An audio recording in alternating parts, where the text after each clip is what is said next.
안녕하세요. 오늘은 7월 13일 토요일입니다. 아나돗에 있는 밭을 사라. 예레미야 32장 1절부터 15절까지 말씀입니다. 유다의 시드기야 왕 열째 해 곧 느부갓네살 18째 해에 여호와의 말씀이 예레미야에게 임하니라. 그때 바벨론 군대는 예루살렘을 에워싸고 선지자 예레미야는 유다의 왕의 궁중에 있는 시위대 뜰에 갇혔으니 이는 그가 예언하기를 여호와의 말씀에 보라 내가 이 성을 바벨론 왕의 손에 넘기리니 그가 차지할 것이며 유다 왕 시드기야는 갈대아인의 손에서 벗어나지 못하고 반드시 바벨론 왕의 손에 넘겨진 바 되리니 입이 입을 대하여 말하고 눈이 서로 볼 것이며 그가 시드기야를 바벨론으로 끌어가리니 시드기야는 내가 돌볼 때까지 거기 있으리라. 여호와께서 이와 같이 말씀하시니라.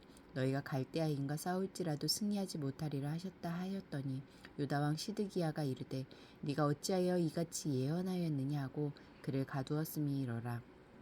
예레미야가 이르되 여호와의 말씀이 내게 임하였느니라. 이르시기를 보라 내 숙부 살룸의 아들 하나멜이 내게 와서 이르기를 말하기를 너는 아나돗에 있는 내 밭을 사라. 이 기업을 물을 권리가 내게 있느니라 하리라 하시더니 여호와의 말씀과 같이 나의 숙부의 아들 하나멜이 시위대 뜰 안 나에게 와서 이르되 청하노니 너는 베냐민 땅 아나돗에 있는 나의 밭을 사라. 기업의 상속권이 내게 있고 물을 권리가 내게 있으니 너를 위하여 사라 하는지라. 내가 이것이 여호와의 말씀인 줄 알았으므로 내 숙부의 아들 하나멜에 아나돗에 있는 밭을 사는데 은 17세겔을 달아주되 증서를 써서 봉인하고 증인을 세우고 은을 저울에 달아주고 법과 규례대로 봉인하고 봉인하지 아니한 매매 증서를 내가 가지고 나의 숙부의 아들 하나멜과 매매 증서에 인친 증인 앞과 시위대 뜰에 앉아있는 유다 모든 사람 앞에서 그 매매 증서를 마세야의 손자 네리야의 아들 바룩에게 붙이며 그들 앞에서 바룩에게 명령하여 이르되 만군의 여호와 이스라엘의 하나님께서 이와 같이 말씀하시기를 너는 이 증서 곧 봉인하고 봉인하지 않은 매매 증서를 가지고 토기에 담아 오랫동안 보존하게 하라. 만군의 여호와 이스라엘의 하나님께서 이와 같이 말씀하시니라. 사람이 이 땅에서 집과 밭과 포도원을 다시 사게 되리라 하셨다 하니라. 1절과 2절, 6절 말씀에서 하나님은 어떤 분입니까? 하나님은 어떤 상황에서도 우리에게 말씀하십니다. 그 말씀은 어떤 방해물이든 뚫고 목적한 곳에 다다릅니다. 시드기야 제10년 바벨론 군대가 예루살렘을 포위하여 예루살렘이 풍전등화와 같은 처지일 때 예레미야는 유다의 패망을 예언하다가 시드기야 왕에 의해 궁중 시위대 뜰에 갇혀 있었습니다.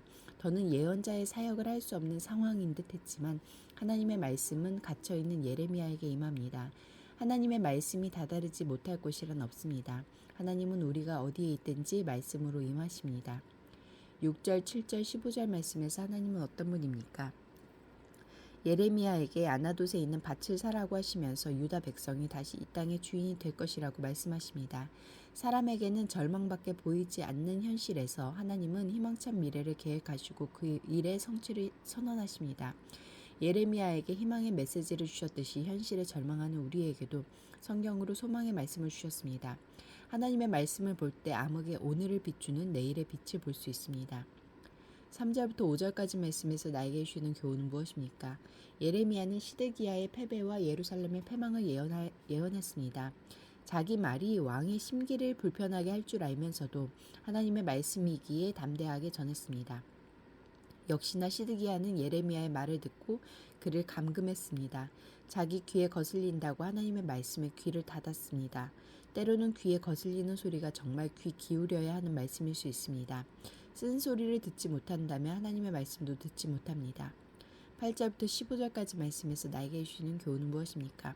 예레미야는 지금까지 유다의 멸망을 예언해왔고 이제 그 예언대로 예루살렘이 함락될 것입니다.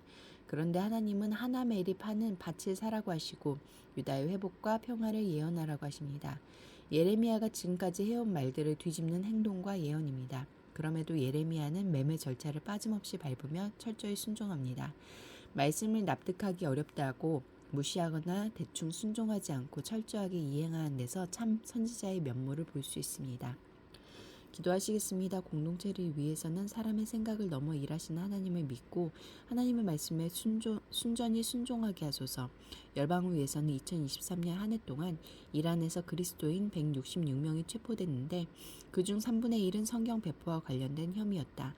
핍박과 박해 가운데 있는 이란 교회들이 지혜롭고 순전하게 신앙을 지켜가도록 함께 기도하시겠습니다.